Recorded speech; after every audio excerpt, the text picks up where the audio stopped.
नमस्कार। कभी सोचा है कि क्या एक सच्चा दोस्त भी धोखा दे सकता है? क्या लालच किसी को इतना अंधा कर सकता है कि वो न्याय को ही धोखा देने पे तुल जाए? आज हम एक ऐसी ही कहानी की गहराई में उतरेंगे, जहां दोस्ती और धोखे का फैसला एक बहुत ही अजीब गवाह करता है। और हमारी पूरी कहानी का जो सार है ना, वो इसी एक सवाल में छिपा है। क्या कोई पेड़ कभी झूठ बोल सकता है? ये वो सवाल है जो इस कहानी में सच्चाई और फरेब के बीच की लकीर को बिल्कुल धुंधला कर देगा। तो चलिए कहानी की शुरुआत करते हैं। जगह है हिम्मतनगर शहर, जहां दो दोस्त रहा करते थे। लेकिन जैसा कि हम आगे देखेंगे, उनकी दोस्ती बस एक तरफा थी। उनके नाम ही देखिए, उनके स्वभाव के बारे में सब कुछ बता देते हैं। एक तरफ थे धर्मबुद्धि, मतलब नेक दिमाग वाले, जो बहुत ही भरोसेमंद और सीधे साधे इंसान थे। और दूसरी तरफ थे पाप बुद्धि, यानी दुष्ट दिमाग वाले, जो अपने मन में धोखे के ना जाने कितने जाल बुन रहे थे। और बस यही वो ख्याल था जिसने इस पूरी कहानी की नींव रखी।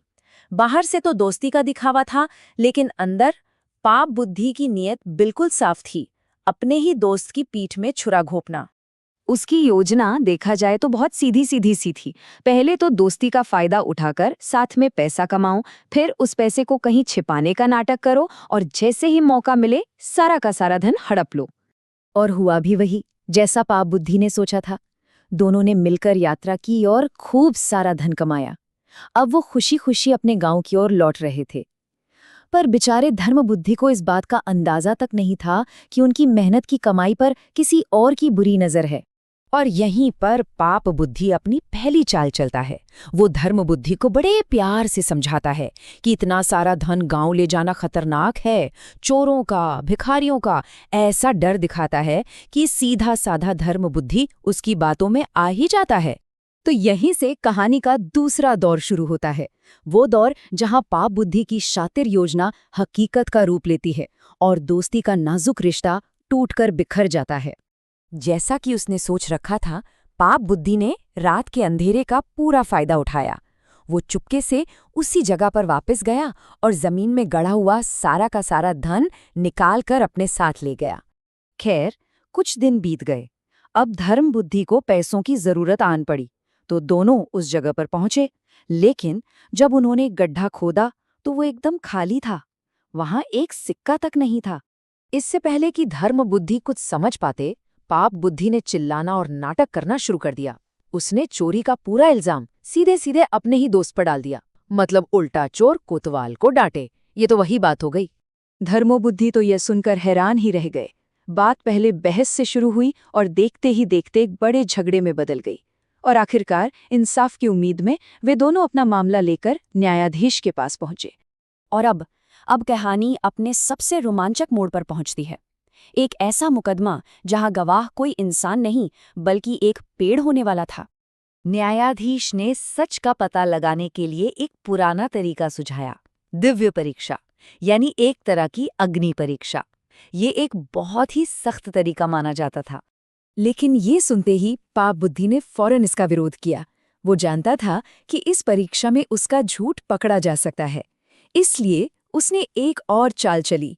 उसने कहा कि इस मामले में गवाही खुद वन देवता देंगे, उस बड़े खोखले पेड़ के जरिए।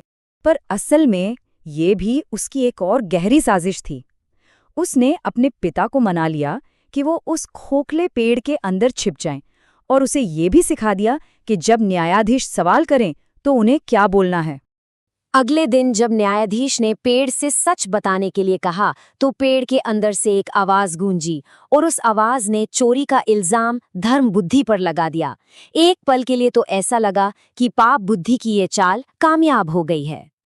लेकिन रुकिए, कहानी यहाँ खत्म नहीं होती। अब बारी धर्म बुद्धि की थी, जिसने अपनी अक्ल का इस्तेमाल करके इस पूरे झूठ का पर्दाफाश करने की ठान ली। धर्म बुद्धि को ये तो समझ आ गया था कि दाल में कुछ काला है। उन्हें यकीन हो गया कि इसमें कोई न कोई चाल है।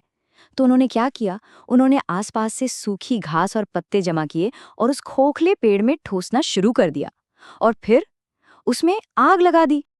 पहले तो आग की लपटें उठीं, फिर घने धुएं ने पूरे पेड़ को घेर लिया और फिर अचानक पेड़ के अंदर से किसी के चीखने और बुरी तरह खांसने की आवाजें आने लगी। और फिर आग से आधा झुलसा हुआ एक आदमी लड़खड़ाते हुए पेड़ के नीचे से बाहर निकला, और वो कोई और नहीं बल्कि पाप बुद्धि का पिता था।